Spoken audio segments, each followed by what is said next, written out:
कमरे में सन्नाटा पसरा था, लेकिन दीवारों के पार से आती धीमी सिसकियों और सिगरेट के धुएं में घुली खामोशी एक अनकही दास्तान सुना रही थी। बिस्तर पर बिखरे कपड़े और फैली महक किसी प्रेम की कहानी की तरह लगती थी, लेकिन असल में यह कहानी कुछ और थी, मजबूरी की, बेबसी की। पंची शेट्टी, 23 साल की सुंदर और मासूम सी लड़की, इस वक्त बिस्तर के कोने में बैठी अपने आंसुओं को ब्लैंकेट की ओट में छुपा रही थी। उसका मन टूट चुका था, लेकिन चेहरा मजबूती का नकाब ओढ़े हुए था। दूसरी ओर विक्रांत सिंह, 29 साल का स्मार्ट, मस्कुलर, एक अमीर और बेरहम बिजनेस टाइकून, सिगरेट का कश लेता हुआ अपने मोबाइल पर कुछ देख रहा था, जैसे अभी जो कुछ हुआ वो बस एक ट्रांजैक्शन हो। कुछ देर बाद उसने पंची की तरफ एक चेक बढ़ाया। ये इस महीने का पेमेंट है। पंची ने चुपचाप चेक ले लिया। उसके चेहरे पर कोई भाव नहीं था, मानो अब भावनाओं से रिश्ता ही टूट गया हो। विक्रांत ने उसके कंधे पर अपने बनाए निशान को देखते हुए उंगलियों से सहलाया और बोला, कल ऑफिस आने से पहले थोड़ा आराम कर लेना। पर इससे पहले कि पंची कुछ कहती, वो एक बार फिर उस पर हावी हो गया। चेक उसके हाथ से गिरकर बिस्तर के नीचे चला गया। यह कहानी पंची और विक्रांत की है। एक ऐसी लड़की जो अपने अपा की बीमारी के इलाज के लिए अपनी इज्जत तक गिरवी रख चुकी है, और एक ऐसा पुरुष जिसने औरतों को सिर्फ एक जरूरत समझा है। विक्रांत के घर की औरतें रिश्ता तोड़कर पैसे मांग कर चली गई थीं, इसलिए उसे अब हर औरत में सिर्फ एक मतलब नजर आता है, और पंची भी उसी सोच की शिकार बन चुकी थी। लेकिन पंची की खामोशी में एक आग पल रही थी, और यही आग इस कहानी की सबसे गहरी लौ बनने वाली थी। ऑफिस की सुबह हमेशा की तरह व्यस्त थी, लेकिन आज पंची के चेहरे पर रात की थकान और बुझे हुए मन की परछाई साफ नजर आ रही थी। वह अपनी जगह पर बैठते ही मोबाइल की स्क्रीन पर टिकी रही, किसी तस्वीर को देखकर आंखों में नमी लिए बुदबुदाई, कुछ नहीं होगा अपा, चाहे जितनी बार खुद को बेचना पड़े मैं बेच दूंगी, पर आपकी बीमारी को आपसे छीन लूंगी। पंची का मन काम गया, पर शरीर बैठा रहा, जैसे उसकी आत्मा और जिस्म अब दो अलग प्राणी बन चुके हों। इधर विक्रांत, जो हमेशा अपने ऑफिस में सख्ती और रूखाई के लिए जाना जाता था, पंची की इस हालत को देख रहा था। पंची, अगर तुम आज लेट आती तो तुम्हारी सैलरी नहीं कटती, वह धीरे से कहता है। No sir, I am okay, कहकर पंची एक हल्की सी झूठी मुस्कान के साथ अपने डेस्क पर चली जाती है। सिद्धांत, ऑफिस का एक और सीनियर, नोटिस करता है कि अब पंची पहले जैसी नहीं रही, ना वो हंसती है, ना किसी से ज्यादा बात करती है। ऐसा लगता है जैसे उसकी जिंदगी में कुछ ऐसा घटा है जो उसे हर दिन अंदर ही अंदर खा रहा है। पंची कुछ देर बाद अपनी माँ को कॉल करती है और बताती है कि वह पैसे भेज रही है। माँ सवाल करती है, बेटा इतने पैसे लाती कहाँ से हो? पंची जवाब देती है, ऑफिस से लोन लिया है माँ, अब बस काम करना है, चुकता करना है। उसके बाद वह विक्रांत के केबिन में जाती है। सर, क्या मैं जा सकती हूँ? मिस पंची, विक्रांत उठते हुए कहता है, आप मुझे असिस्ट करती है, साथ में पा भी है, मेरा काम जब तक चलेगा आपका भी चलेगा। पंची बस जी सर कहकर फिर बैठ जाती है। शाम ढल चुकी है, तभी विक्रांत कहता है, मिस पंची, आज आप मेरे साथ होटल चल रही है। उसकी आंखें झुक जाती है, हिम्मत जुटाकर बोलती है, सर माफ कीजिए पर आज नहीं। पर विक्रांत उसकी बात बीच में काट देता है। रूम नंबर और होटल का नाम मैसेज कर दिया जाएगा, पहुंच जाना। बाहर निकलते वक्त पंची की मुलाकात एक लड़के से होती है। वह उसका दोस्त लगता है। दोनों हाथ मिलाते हैं। पंची उसकी बाइक पर बैठकर चली जाती है। विक्रांत दूर से देखता है और धीरे से कहता है, इंटरेस्टिंग, वेरी इंटरेस्टिंग। उसके शब्दों में ताना था, लेकिन आंखों में एक अजीब सी जलन।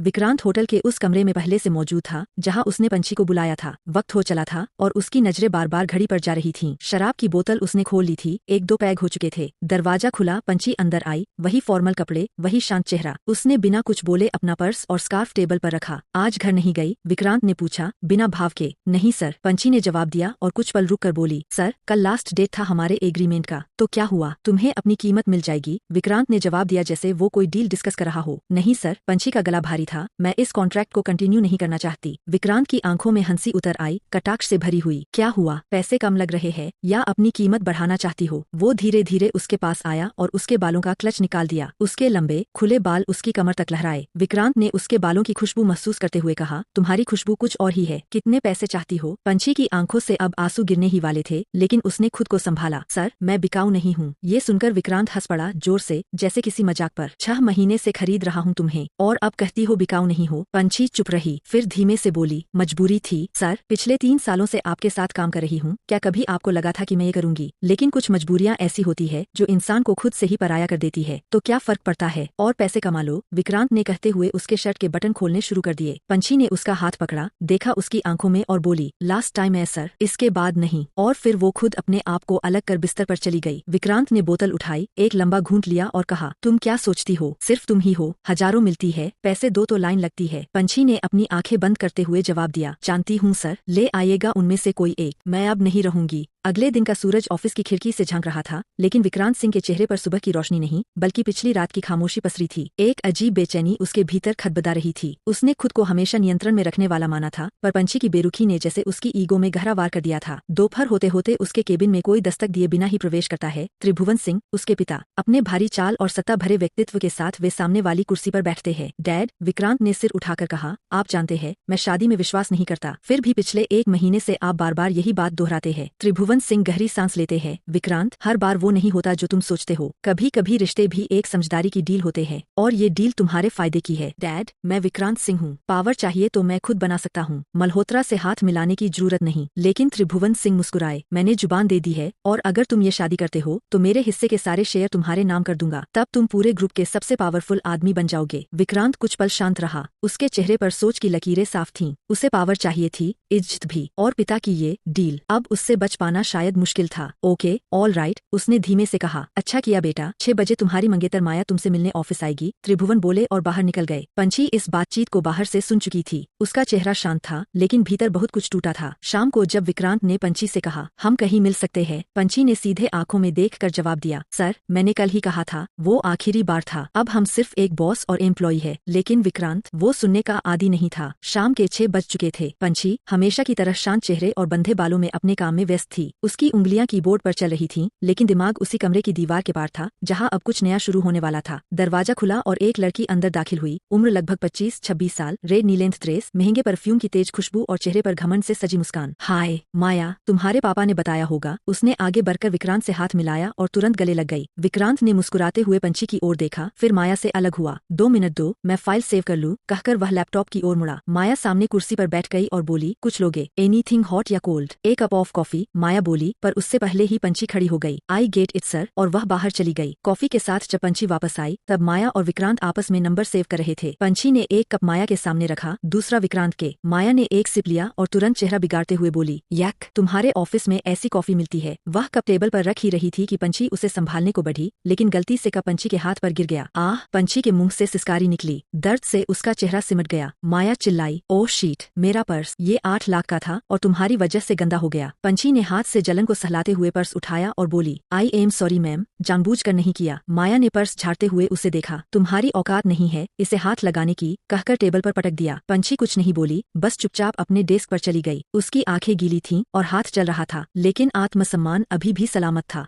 ऑफिस का माहौल उस पल में जैसे थम गया था। पंछी अपने जलते हुए हाथ को सहलाते हुए अपने डेस्क की ओर चली गई थी। उसने एक बार भी विक्रांत की तरफ नहीं देखा, लेकिन विक्रांत, उसकी नजरें अब वहीं अटकी थीं, पंछी पर। उसके चेहरे पर गुस्सा था, पर ये गुस्सा माया के लाखों के पर्स के लिए नहीं, बल्कि पंछी के जले हुए हाथ के लिए था। उसका हाथ, जो कभी उसका शेड्यूल संभालता था, अब कांप रहा था, और उस पर नमक छिड़कने के लिए माया का बेशर्म व्यवहार उसे सहना मुश्किल हो रहा था। माया, जो अब तक अपनी कॉफी और पर्स के बारे में बड़बड़ा रही थी, पलटकर विक्रांत की तरफ देखती है। क्या हुआ? डोंट वरी, मैं तुम्हें तुम्हारी सेक्रेटरी की वजह से जज नहीं करूंगी। वो नकली मुस्कान देती है, लेकिन विक्रांत के चेहरे पर कोई प्रतिक्रिया नहीं। पंछी टिश्यू पेपर लेकर आती है, माया के पर्स को पोंछती है और फिर धीमे से कहती है, मैडम, मैं सच में जानबूझकर नहीं करना चाहती थी। आपके पर्स को जो भी नुकसान हुआ उसके लिए सॉरी। माया अपने पर्स से कुछ नोट निकालती है और उसकी ओर बढ़ाती है। ये रख लो, अपने हाथ का इलाज करवा लेना। लेकिन पंछी पीछे हटती है। नो थैंक्स मैडम, मेरी सैलरी इतनी है कि मैं अपने जलते हाथ का इलाज खुद कर सकूं। उसकी आवाज अब भारी हो चुकी थी, लेकिन आत्मसम्मान से लबरेज। पंछी अपना मोबाइल उठाती है और तेज कदमों से केबिन से बाहर निकल जाती है। माया उसका पीछा करती नजरें महसूस करती है और फिर देखती है विक्रांत। वो अब तक अपनी चेयर से उठ चुका है, पर उसकी आंखें अब भी पंछी के पीछे टिकी थीं। गॉड, माया चिढ़कर कहती है, सेक्रेटरी होकर इतना एटीट्यूड, तुम्हें नहीं लगता वो कुछ ज्यादा ही हवा में उड़ती है? पर विक्रांत अब तक कुछ नहीं बोलता। वो बस सीधा बाहर निकल जाता है, जैसे किसी तूफान के पीछे भाग रहा हो। विक्रांत जब लिफ्ट से नीचे आया तो सामने का नजारा उसकी सांसें थाम गया। पार्किंग एरिया में पंछी खड़ी थी, उसका चेहरा थका हुआ, आंखें लाल और हाथ पर दवा लगाई जा रही थी। वो दवा कोई डॉक्टर नहीं, अमर लगा रहा था, वही अमर जो ऑफिस में उसका राइट हैंड था। अमर का हाथ जब पंछी के हाथ को छू रहा था तो विक्रांत के दिल में कुछ चुभा। क्या ये जलन थी? क्या वो बस अपनी चीजों पर हक चाहता था, या वो उसे खोने से डर गया था? माया ने उसकी नजरों का पीछा किया और देखा, सामने वही पंछी थी। वो समझ गई थी कि विक्रांत का ध्यान अब कहाँ भटक रहा है। वो तुरंत मुस्कुराकर बोली, विक्रांत, तुम्हें नहीं लगता वो लड़की कुछ ज्यादा ही इंपॉर्टेंस ले रही है? पर विक्रांत अब तक कुछ नहीं बोला। उसने बस एक गहरी सांस ली और माया को नजरअंदाज करते हुए आगे बढ़ गया। वो जानता था, उसे पंछी की आदत हो गई थी। 6 महीने, हर दिन, हर काम, हर सांस में वो साथ थी। अब नहीं है तो खालीपन क्यों है? शाम को ऑफिस लौटते हुए पंछी ने विक्रांत से पूछा, सर, क्या मैं जा सकती हूँ? आज का काम खत्म हो चुका है। विक्रांत उसकी आंखों में झांकते हुए बोला, पंछी, तुम कहीं जा रही हो? नो सर, वह धीरे से बोली। तो हम मिल सकते हैं? अब पंछी का चेहरा बदल गया। वो ठंडी सी मुस्कान के साथ बोली, सर, मैंने आपसे कल ही कहा था, वो आखिरी बार था। अब हम सिर्फ बॉस और एम्प्लॉय है। वो जैसे ही आगे बढ़ी, विक्रांत ने उसका हाथ पकड़ लिया। विक्रांत सिंह, ना, सुनिए सुनने का आदी नहीं है। पंछी ने उसकी पकड़ से हाथ छुड़ाया और कहा, डील 6 महीने की थी सर, और ये 6 मंथ प्लस 1 डे है, अब बस। पंछी ने जैसे ही विक्रांत की पकड़ से हाथ छुड़ाया, उसकी आंखों में आंसू नहीं थे, बस दृढ़ता थी। उसका हर शब्द विक्रांत को चुनौती दे रहा था। अब हम सिर्फ एक बॉस और एम्प्लॉई है, और ये रिश्ता आप पर अच्छा नहीं लगता सर। लेकिन विक्रांत कहाँ मानने वाला था। वो करीब आया, उसके बालों को अपनी उंगलियों से लहराया और कहा, मुझे क्या अच्छा लगता है ये तुमसे बेहतर कोई नहीं जानता मिस पंछी। उसने धीरे से उसकी कमर पर हाथ रखकर उसे अपने करीब खींचा और कान के पास फुसफुसाया, आई एम मिसिंग यू पंछी। पंछी ने तुरंत उसके दोनों हाथ झटक दिए और कदम पीछे हटाते हुए बोली, आपकी इस मिसिंग यू को पूरा करने के लिए आपकी होने वाली वाइफ आ रही है, उनके पास चाहिए। वो केबिन का दरवाजा खोलने के लिए जैसे ही हाथ बढ़ाती है, नॉब नहीं हिलता। डोंट डू दिस सर, पंछी घबराकर बोली। विक्रांत धीरे से उसकी ओर बढ़ा, मिस पंछी। उसने अपनी उंगली उसके होठों पर रख दी और कहा, मेरी होने वाली बीवी और कॉन्ट्रैक्ट लवर में मुझे फिलहाल लवर की जरूरत है। उसके होंठ अब पंछी के बहुत पास थे, सांसों में मिंट की खुशबू घुली थी और पंछी उसे साफ महसूस कर रही थी। उसने चेहरा घुमा लिया, लेकिन विक्रांत उसके गाल तक पहुंच चुका था। तभी दरवाजे पर दस्तक हुई। पंछी में जैसे अचानक कोई ऊर्जा भर गई। उसने विक्रांत को एक झटके में पीछे धकेला और सीधे अपनी डेस्क की ओर चली गई, जैसे कुछ हुआ ही नहीं। विक्रांत ने दरवाजा खोला, सामने माया खड़ी थी, रेड ड्रेस, पर्स हाथ में और मुस्कुराहट चेहरे पर। हाय माया, विक्रांत ने कहा। माया भीतर आई, विक्रांत से गले मिली, पर विक्रांत की गर्दन घूम चुकी थी। उसकी नजर अब भी उस लड़की पर थी जो खामोश थी लेकिन टूटी नहीं थी।